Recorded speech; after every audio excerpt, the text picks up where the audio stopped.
నమస్తే. ఎన్నో ఆధ్యాత్మిక కార్యక్రమాలు నిరంతరం ఛానల్‌లో ప్రసారం అవుతూనే ఉంటాయి. మీ నుంచి చాలా మంచి స్పందన వస్తోంది. అందులో భాగంగా ఈరోజు డాక్టర్ వేదాల రవీంద్రనాథ్ సిద్ధాంతి గారితో మాస ఫలితాలు తెలుసుకునే ప్రయత్నం చేద్దాం. మేషరాశి మొదలు మీనరాశి వరకు జూలై మాసానికి సంబంధించి మాస ఫలితాలు వివరిస్తారు. ఇక మీకు ఎలాంటి డౌట్స్ ఉన్నా, ఎలాంటి సమస్యలున్నా, ఇంకా వ్యక్తిగత జాతకాల్ని పరిశీలించుకోవాలి అనుకున్నా స్క్రీన్ మీద కనపడే నెంబర్‌కి కాల్ చేయండి.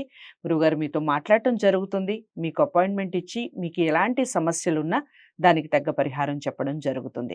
వీడియోని ఎక్కడా కూడా స్కిప్ చేయకుండా చూడండి. నమస్కారం నమస్కారం. గురుగారు, తదుపరి రాశి ధనుస్సు రాశి. ధనుస్సమ్మా. ధనుస్సు రాశి వారికి ఏ విధంగా ఉందండి ఈ మాసం? ధనుసు రాశి వారికి రాష్ట్రాధిపతి అయినటువంటి గురువు వృషభ రాశిలో ఉంటున్నాడు. హ్మ్. తనకు సముడైనటువంటి అంటే శత్రుత్వం ఉంది, సమత్వము ఉంది గురువుకు శుక్రునికి. అయితే ఈ యొక్క గమ్మత్తు ఏంటంటే ధనుసు రాశికి సప్తమంలో రవి, బుధ, శుక్ర అనేటువంటి 3 గ్రహాలు ఉంటున్నాయి. ఓకే.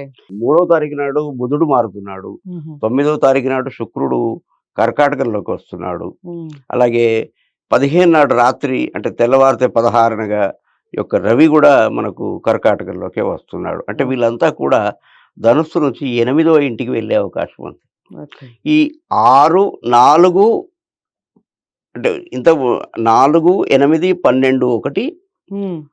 4, 6, 8, 12 ఈ 4 స్థానాలు మంచివి కావు. ఓకే. అంటే శుక్రుని వల్ల కొంత స్త్రీల వలన కానీ లేదా ఏదైనా మనకు ఈ డైరీ ఫార్మ్స్, తర్వాత ఈ పాల వ్యాపారాలకు సంబంధించినటువంటి వాళ్ళు చేసేవాళ్ళు ఉంటారు కదా, హ్మ్. హ్మ్. వాళ్ళకి కొంత నష్టం వాటిల్లే అవకాశం. ఓకే. అదొక్కటి జాగ్రత్త హ్మ్. తీసుకోవాలి. హ్మ్. తర్వాత అలాగే ఈ వైన్స్ హ్మ్. అంటే వాళ్లకు ఎలా నష్టం వస్తుందంటే వస్తుంది ఒక్కొక్కసారి. హ్మ్. నేను ఒక సంఘటన జరిగింది, మొత్తం షాక్ సర్క్యూట్ అయ్యి మొత్తం షాప్ అంతా ఇదైంది. అంతే కదా! వైన్ షాప్‌లో షార్ట్ సర్క్యూట్ అయితే ఇంకేం మిగలదు. అట్లా అన్నమాట. హ్మ్. అంటే జరుగుద్ది. రైట్.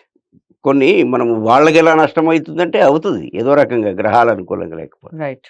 కాబట్టి ఇంకొకటి ముఖ్యంగా ధనుసు రాశి వారు దయచేసి గమనించవలసిన ప్రార్థన ఏమిటంటే ఈ యొక్క హ్మ్. జూలై హ్మ్. మాసంలో అంటే ప్రతి రాశి వారు ఈ విషయం వర్ధిస్తుంది. హ్మ్. కొంచెం వీళ్ళకు అంటే వాళ్ళు దయచేసి ఏమనుకోవద్దు, నేను ఇంతకుముందే చెప్పాను ఎవరి వ్యక్తిగత జాతకం వారికి ఉంటుంది. కేవలం ధనుసు రాశి వాళ్ళంతా చూసిన వాళ్ళు నన్ను తిట్టిపోయేకండి, ఎందుకంటే అందరికీ వర్తించదు. రైట్. జాతకంలో అలా ఉంటేనే వర్తిస్తుంది. హ్మ్. వీరు ఎత్తు నుండి కింద పడి దెబ్బలు తగిలే అవకాశం ఉందమ్మా. ఓకే.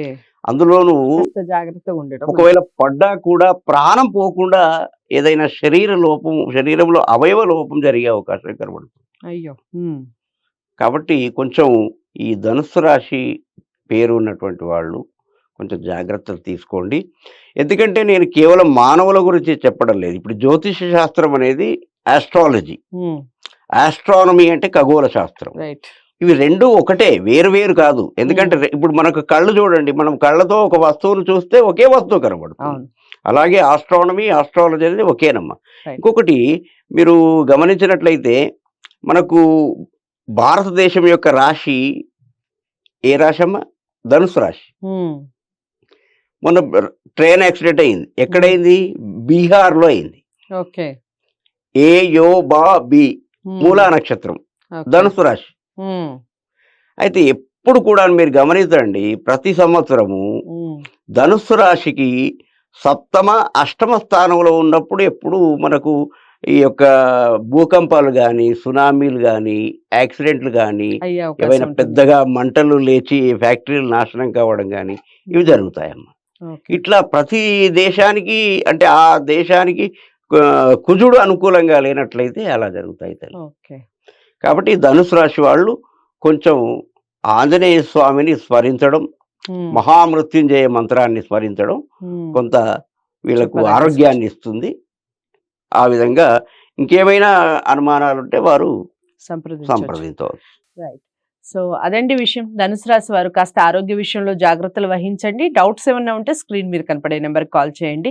కామెంట్ బాక్స్లో కూడా తెలియచేయండి. తదుపరి ఎప్పుడైనా వీడియోస్ చేసినప్పుడు ఇలాంటి కామెంట్స్ వచ్చాయి, దీనికి తగ్గ పరిష్కారం ఏమిటి, ఏమైనా చెప్పగలరా అని అడిగే అవకాశం ఉంటుంది. అందుకనే కామెంట్ బాక్స్ అని మెన్షన్ చేస్తూ ఉన్నాను.